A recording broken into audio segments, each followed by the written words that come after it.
అందరికీ నమస్కారం.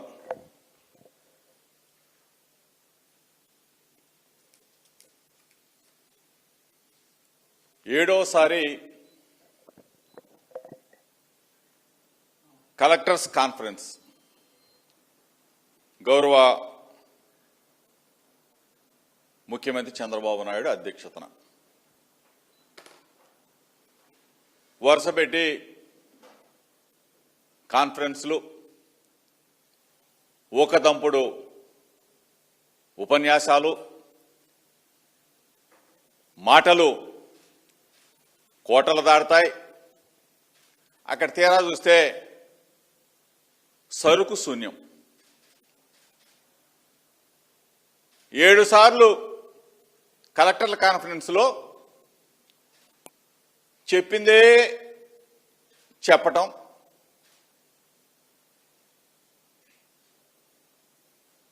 అదే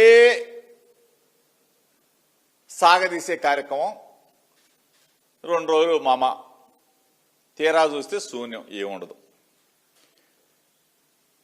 అన్నమో రామచంద్ర అంటే అన్నం పెట్టి దిక్కులేని పరిస్థితిలో మనం చూసాం. ఈరోజు దీనావస్థలో, దిక్కు తోచని పరిస్థితిలో రైతన్న పొలం గట్ల మీద కూర్చొని నా ధాన్యం కొనండి, నా ధాన్యాన్ని ప్రభుత్వం తీసుకోమని చెప్పేసి అడుగుతా ఉంటే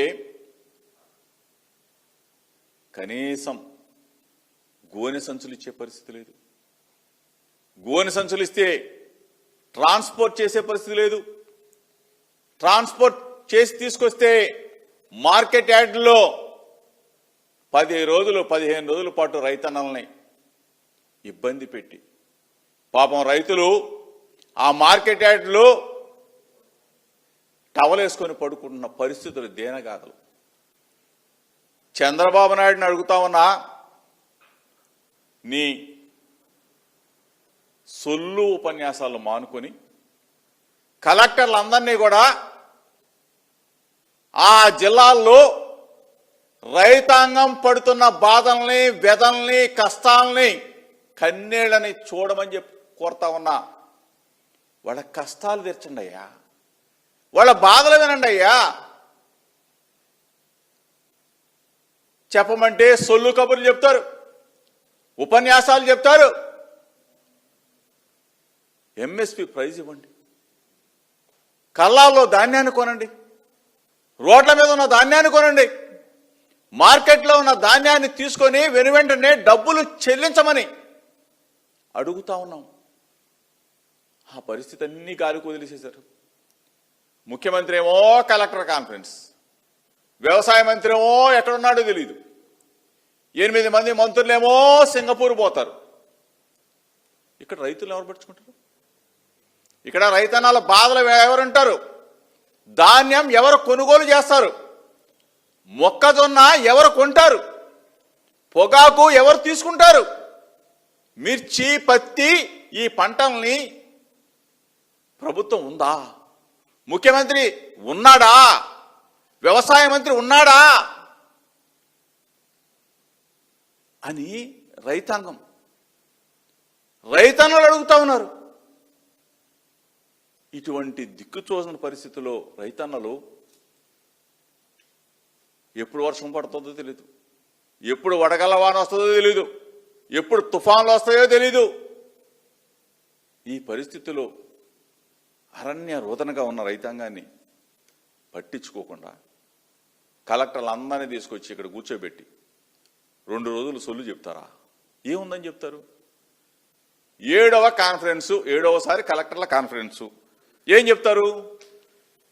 9,74,000 కోట్ల రూపాయలు అప్పు. ఎవరు చేశారు? చంద్రబాబు నాయుడు. ఎవరు చేశారని సూటిగా అడుగుతా ఉన్నా.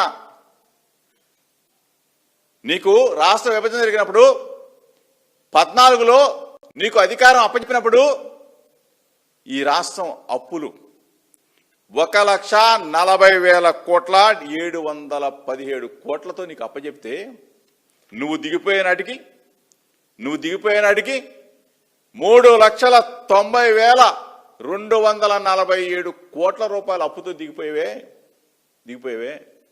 ఏ ఒక్కరికైనా ఏమన్నా చేసావా?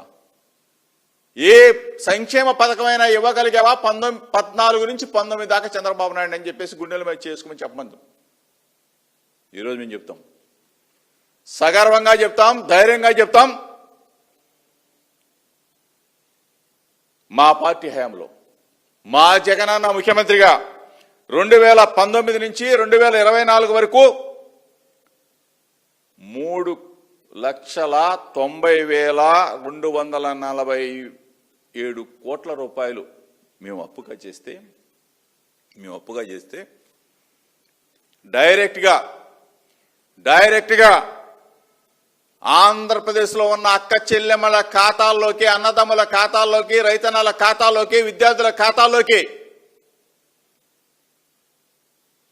మొత్తం కూడా డిబిటి ద్వారా 2,74,000 కోట్ల రూపాయలు మా జగనన్న బటన్ నొక్కాడు. డైరెక్ట్గా బటన్ నొక్కాడు. అది ప్రభుత్వం అంటే, అది పరిపాలన అంటే. డిబిటి ద్వారా కాకుండా నాన్ డిబిటి ద్వారా 1,40,000 కోట్ల రూపాయలు నేరుగా ఇచ్చాం. ఇది మా ప్రభుత్వం, ఇది మా జగనన్న పరిపాలన. ఆ రోజున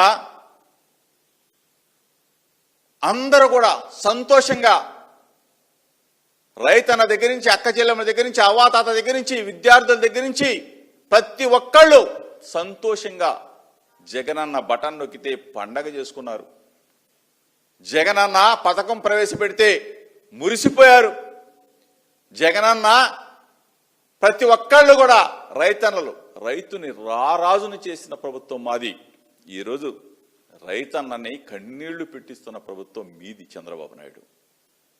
ఒక్కసారి ఈరోజు సొల్లు కబురుతో కాలక్షేపం చేస్తూ అప్పులు చేశారని చెప్పేసి నువ్వేం చేసావు? 2 సంవత్సరాల నుంచి 2 సంవత్సరాలుగా చంద్రబాబు నాయుడు ఏం చేశాడని అడుగుతా ఉన్నా. నీ ప్రభుత్వం ఏం చేసిందని అడుగుతా ఉన్నా. అప్పులు తెచ్చి అప్పులు కుప్పలు తీసి ఆ డబ్బులన్నీ కూడా ఏమైపోయాయి? 2 సంవత్సరాల కాలంలోనే మొత్తంగా డబ్బంతా కూడా ఈ రోజున రైతన్న కన్నీళ్లు పెడతా ఉన్నాడా? డ్వాక్రా అక్క చెల్లెమ్మలు సుమారుగా 90 లక్షల మంది అక్క చెల్లెమ్మలు ఒక్క నయా పైసా ఇవ్వగలిగావా? రుణమాఫీ చేయగలిగావా? విద్యార్థుల ఫీజు రియంబర్స్మెంట్ ఇవ్వగలిగావా? విద్యా దీవెన గాని, వసతి దీవెన గాని చంద్రబాబు నాయుడు నువ్వు ఇవ్వగలిగావని అడుగుతా ఉన్నా. ఆరోగ్యశ్రీ కొన్ని లక్షల మందికి ప్రాణదానం చేసింది. మహనీయుడు డాక్టర్ వైఎస్ రాజశేఖర రెడ్డి గారి స్ఫూర్తితో కొన్ని లక్షల మంది ప్రాణాలను కాపాడగలిగాం. ప్రతి ఒక్కళ్ళు గుండె మీద చేసుకొని ఇదిగో మా ఆరోగ్యశ్రీ మా జగనన్న ఇచ్చాడు ఇదిగో అని చెప్పేసి గుండెల మీద చేసుకొని కార్పొరేట్ హాస్పిటల్కి వెళ్ళి ఎంత పెద్ద జబ్బు అయినా సరే నయం చేయించుకొని మరలా డబ్బులు తీసుకొని ఇంటికి వెళ్ళిన పరిస్థితులు ఎక్కడన్నా ఉందా చంద్రబాబు నాయుడు? మా ప్రభుత్వ హయాంలో తప్ప, మా జగనన్న పరిపాలనలో తప్ప ఎక్కడన్నా చూసావా? 29 రాష్ట్రాల్లో అని చెప్పేసి చంద్రబాబు నాయుడు అడుగుతా ఉన్నా, ప్రశ్నిస్తా ఉన్నా. ఈరోజు 2 సంవత్సరాల నీ పరిపాలనలో నువ్వు ఎక్కిన తర్వాత ఆరోగ్యశ్రీ అటకెక్కింది కదా. ఎన్ని వేల మంది, ఎన్ని లక్షల మంది పాపం జబ్బులతో విలవెల్లాడుతూ హాస్పిటల్ చుట్టూ తిరుగుతూ ఆరోగ్యశ్రీ లేదు, గీరోగ్యశ్రీ లేదు పో అని చెప్పేసి హాస్పిటల్స్ యాజమాన్యాలు బయటికి తరుముతా ఉంటే ఎన్ని వందల మంది చనిపోతా ఉన్నారు. కనీసం పట్టించుకున్న పాపాన పోయావా? ఈ రాష్ట్రానికి పరిపాలన ఉందా? ఈ రాష్ట్రంలో పరిపాలన ఉందా? ముఖ్యమంత్రి ఉన్నాడా? ఆరోగ్య శాఖ మంత్రి ఉన్నాడా అని చెప్పేసి ప్రశ్నిస్తా ఉన్నారు ప్రజలు. ఎక్కడ? ఒక పక్కనేమో రైతన్నలో విలువెల్లాడుతూ ఉన్నారు, ఒక పక్కనేమో విద్యార్థులు ఫీజులు కట్టక ఆ కాలేజీ యాజమాన్యాలు బయట నిలబెడతా ఉంటే ఆ తల్లి తండ్రి ఆ పిల్లలందరూ కూడా అల్లాడుతున్న పరిస్థితులు. ఒక పక్కన మన జనం పేషెంట్లుగా మారి మనం ఏదన్నా జబ్బు చేస్తే పేషెంట్లు ఆ హాస్పిటల్కి వెళ్తే పొమ్మని చెప్పేసి కార్పొరేట్ హాస్పిటల్తో బయటికి తరుముతూ ఉంటే చనిపోతున్న పరిస్థితులు. ఈ విధంగా రాష్ట్రంలో పరిస్థితులుంటే మీరేమో టెలికాన్ఫరెన్సులు, వీడియో కాన్ఫరెన్సులు, కలెక్టర్ల కాన్ఫరెన్సులు పెట్టి ఏమి చెప్తారు? ఏం చెప్తావు? నువ్వేం చేసావు? Super 6, super success, super 7, super hit. Cinema డైలాగులు, సినిమా రాతలు, వీటితో సూపర్ 6, సూపర్ సక్సెస్ కాదు Chandrababu Naidu. Super 6 utter flop అని రాసుకో. ఎక్కడ? నువ్వేం చెప్పావు? నిరుద్యోగ భృతి ఇస్తానని చెప్పిన చంద్రబాబు నాయుడు మాట తప్పాడా లేదా చెప్పాలా? 18 సంవత్సరాలు దాటిన అక్క చెల్లెమ్మలకి 1500 రూపాయలు ప్రతి నెల ఇస్తానన్నావా లేదా చెప్పాలా? 50 సంవత్సరాలు దాటిన ఎస్సీ, ఎస్టీ, బీసీ, మైనార్టీ అన్నదమ్ములకి, అక్క చెల్లెలకి పెన్షన్ 4000 ఇస్తానన్నావా లేదా చెప్పాలా? ఎక్కడ? 50 సంవత్సరాలు దాటిన వాళ్ళకి దేవుడెరుగు నువ్వు ఇచ్చిన పాపన. ఉన్నవాళ్ళు బీకేస్తున్నారే, ఉన్నవాళ్ళు పెన్షన్ బీకేస్తా ఉన్నారు. భర్త చనిపోతే వితంతువైన అక్క చెల్లెమ్మకి పెన్షన్ ఇచ్చే నాదుడే లేడు. ఈ పరిస్థితుల్లో super 6, super success, super 6 utter flop అని కొటేషన్ పెట్టుకో. మీ కూటమి ప్రభుత్వం అట్టర్ ఫ్లాప్ అయిందని చెప్పుకో. ఈరోజు రైతన్నల పరిస్థితి, విద్యార్థుల పరిస్థితి, అక్క చెల్లెమ్మల పరిస్థితి, ఆరోగ్యశ్రీ అందక ఆరోగ్యశ్రీని అటకెక్కించిన చంద్రబాబు నాయుడు. ఇన్ని వందల మంది, ఇన్ని వేల మంది చనిపోతూ ఉంటే ఈ కాన్ఫరెన్స్లు ఎందుకు చంద్రబాబు నాయుడు? తగలేనా? దేనికి? ఎక్కడికి వెళ్ళాలా? నువ్వు ఎదురు కూర్చోబెట్టిన సొల్లు కబుర్లు చెప్పి కాన్ఫరెన్స్లు 2 రోజులు తింటే ఓ పక్కన అకాల వర్షాలు వస్తూ ఉన్నాయి. కలెక్టర్లు వచ్చి ఇక్కడ కూర్చుంటే జిల్లాల్లో ఉన్న పరిస్థితులు ఏంటి? ఏదైనా కానీ ఒక్కటి మంచి పని చేయగలిగావా? అదేమంటే ప్రైవేటీకరణ, ప్రైవేటీకరణ, ప్రైవేటీకరణ.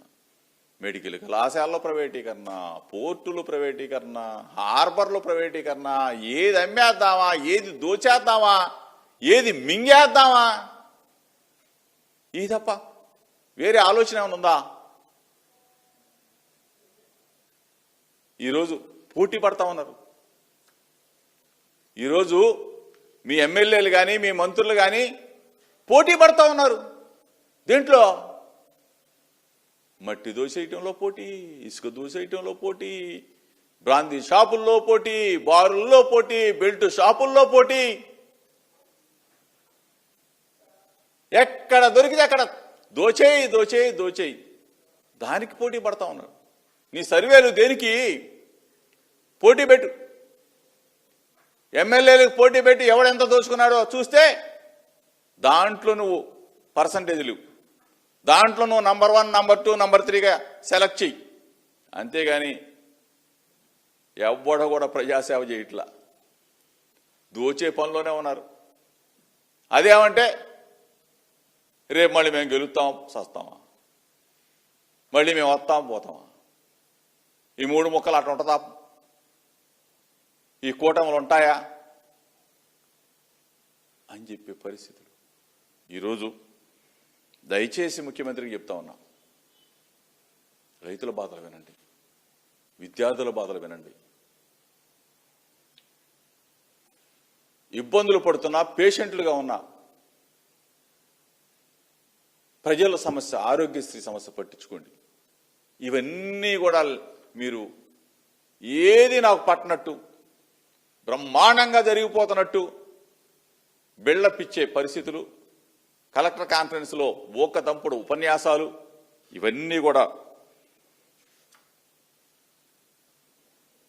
ఏదొచ్చినా నేనే తెచ్చానంటారు. గూగుల్ వస్తే నాదే అంటారు, లేకపోతే ఆ పక్కన ఉన్న రాష్ట్రంలో ఇంకోటి వస్తే నాదేని అంటారు, ఈ పక్కన ఉన్న చెన్నైలో. మనకేది దిక్కు? మన రాష్ట్రానికి ఏది దిక్కు? దయచేసి మామూలుగానే తెలుగుదేశం పార్టీ విధానమే లాక్కోవటం. ఎన్టీ రామారావు గారి దగ్గర నుంచి చోరీ చేశారు, చోరీ. అట్లానే ప్రతి విషయం మీద క్రెడిట్ చోరీ ఎందుకు? మా మార్కు అది.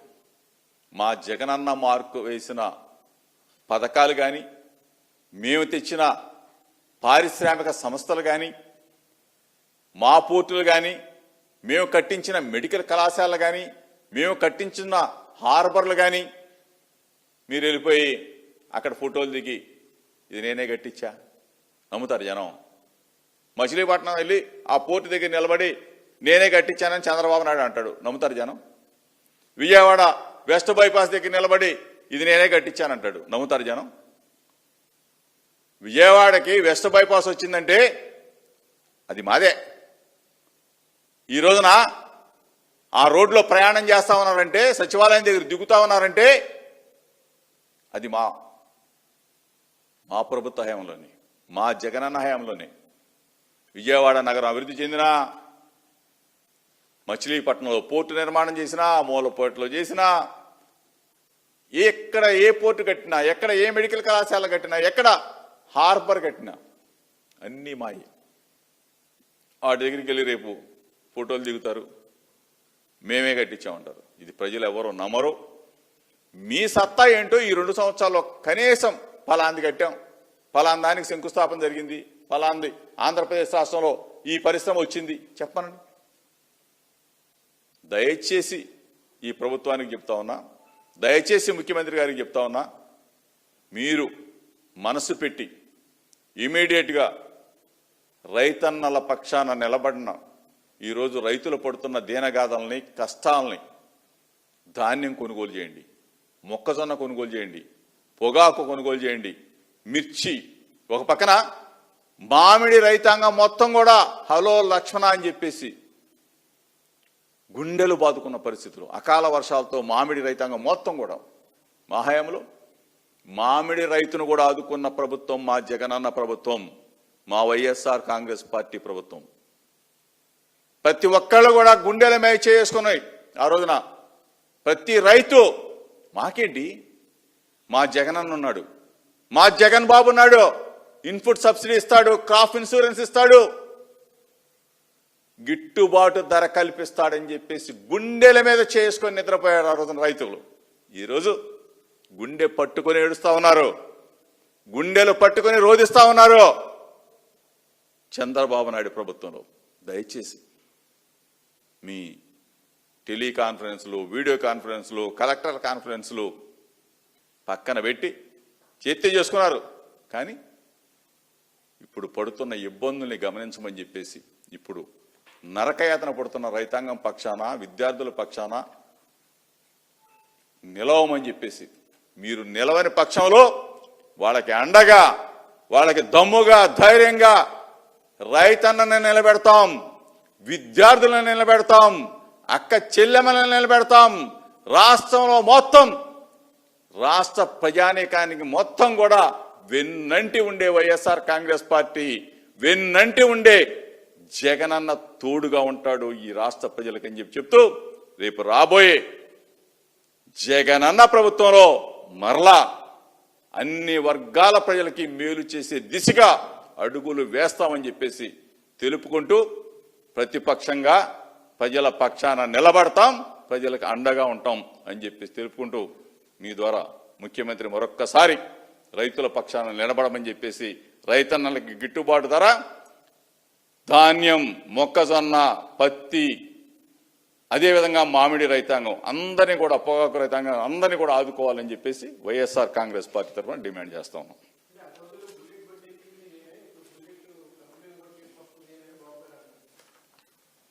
ఇది ఒక అలవాటు. ఎందుకంటే నేను ఎంతకుముందు కూడా చూసా, 14 నుంచి 19 దాకా జపాన్ వెళ్ళేవాళ్ళు. జపాన్లో బుల్లెట్ ట్రైన్ నడుస్తూ ఉండేది. ఆ బుల్లెట్ ట్రైన్ దగ్గర ఒక ఫోటో చంద్రబాబు నాయుడు గారు, ఫోటో దిగి ఇక్కడికి పంపించేవాళ్ళు.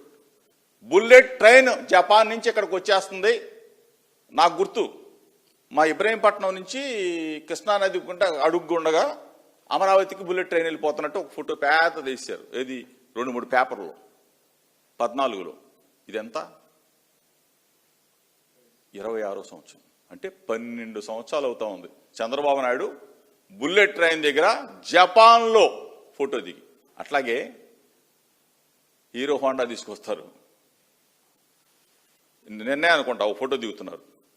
అదేదో ఆ కంపెనీనే నేనే కనిపెట్టేశాను, వాళ్ళ నాన్నకే వాళ్ళ తాతకు కూడా నేనే చెప్పానని చెప్తాడు చంద్రబాబు నాయుడు. ఈ సొల్లు మాటలు ఇని జనం ఇసుకెత్తిపోయారు, ఏసారిపోయారు. ఈ కాదు కావాల్సింది. తక్షణం రైతన్నను ఆదుకోవటం, తక్షణం విద్యార్థుల పక్షాన, అదేవిధంగా ఆరోగ్యశ్రీ అటకెక్కింది, చచ్చిపోతా ఉన్నారు ప్రజలు, కనీసం మందులు లేవు. ఈ పరిస్థితుల్లో ఈ రాష్ట్ర ప్రభుత్వం దివాళా తీసింది. దీన్ని ఆదుకోమని చెప్పేసి మీ ద్వారా ముఖ్యమంత్రిని కోరుతాం.